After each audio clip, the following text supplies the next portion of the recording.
আসসালামু আলাইকুম। ছাত্র আন্দোলনের সমন্বয়ক আসিফ মাহমুদ তার ফেসবুক আইডিতে একটি পোস্ট করেছেন। সেটি হচ্ছে, উপদেষ্টা হিসেবে আমার প্রথম মাসের বেতন প্রধান উপদেষ্টার ত্রাণ তহবিলে দেব, সংকট মোকাবিলায় এগিয়ে আসো। তার এই কথাটি বা তার এই বক্তব্যটি আমার কাছে অসাধারণ লেগেছে। সংকটময় পরিস্থিতিতে দেশের সকল মানুষকে এগিয়ে আসার জন্য আহ্বান জানাচ্ছি। বিশেষ করে ফেনী, কুমিল্লা, বরিশাল, চট্টগ্রাম এসব অঞ্চলে বন্যার প্রকট অনেক বেশি। জেলাগুলোতে প্রায় 30 লক্ষেরও বেশি মানুষ বাস্তুচ্যুত হয়েছে, অনেকে প্রাণ হারিয়েছে। সারা বাংলাদেশে প্রতিটি জেলা উপজেলায় ত্রাণ তহবিল গঠন করেছে। সেখানে জাতি, বর্ণ, ধর্ম নির্বিশেষে সকলেই নিজ নিজ উদ্যোগে যে যতটুকু পারছে দান করছে। এলাকার ত্রাণ তহবিলে বাংলাদেশ জামাত ইসলামী, এছাড়াও আসুন্না ফাউন্ডেশন বা নিজের বিশ্বস্ত কোনো সংগঠন বা বড় ভাইদের কাছে বিকাশ, নগদ, রকেট এছাড়াও ব্যাংকিং সিস্টেমের মাধ্যমে দিতে পারেন। সংকটময় পরিস্থিতিতে বাংলাদেশের পুলিশ, র্যাব, সেনাবাহিনী, বিজিবি, নৌবাহিনী এছাড়াও আরও অনেকেই একসাথে হয়ে কাজ করছে।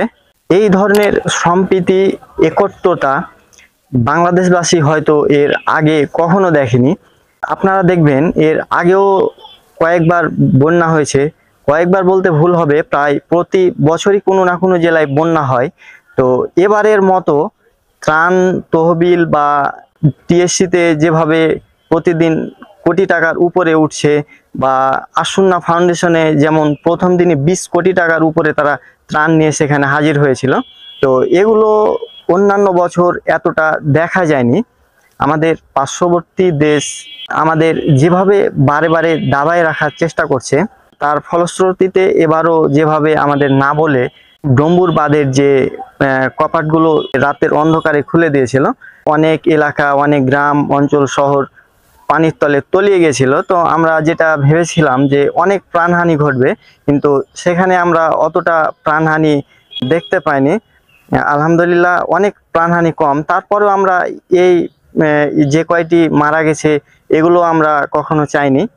মানুষের এভাবে এই বন্যাতে এগিয়ে আসা, যেটা আসলে প্রশংসনীয়।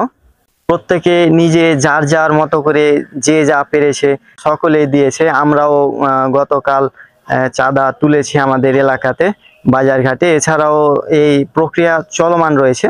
তো এই সংকটময় সময়ে সকলেই এখানে আমরা কিছুটা হলেও দেব। পরিস্থিতি অনেক ভয়াবহ, কারণ পানিতে তলিয়ে গেছে অনেক মেন শহরগুলো। পার্শ্ববর্তী দেশ অর্থাৎ ভারত আমাদের যেভাবেই দাবিয়ে রাখার চেষ্টা করুক না কেন, ইনশাআল্লাহ আমরা এগিয়ে যাব।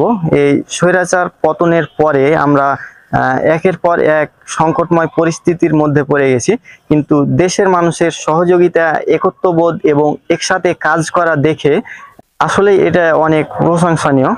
আমরা দেখেছি একটি হিন্দু মন্দিরের পূজা মণ্ডপের জন্য যে টাকা ছিল ফান্ডে, তো সেখান থেকে কিছুটা অংশ আসুন্না ফাউন্ডেশনে দান করেছে।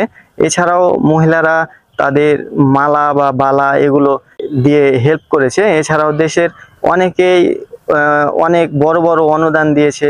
বিশেষ করে অনেক কোম্পানি বলেন বা সাধারণ মানুষ থেকে শুরু করে ব্যবসায়ী, চাকরিজীবী সকলেই এগিয়ে এসেছে। কৃষক, দিনমজুর, যেমন একটি দেখা গেছে যে একটি রিক্সাওয়ালা পর্যন্ত এখানে তার নিজের উপার্জিত পয়সার একদিনের ইনকাম সম্পূর্ণ দিয়ে দিয়েছে।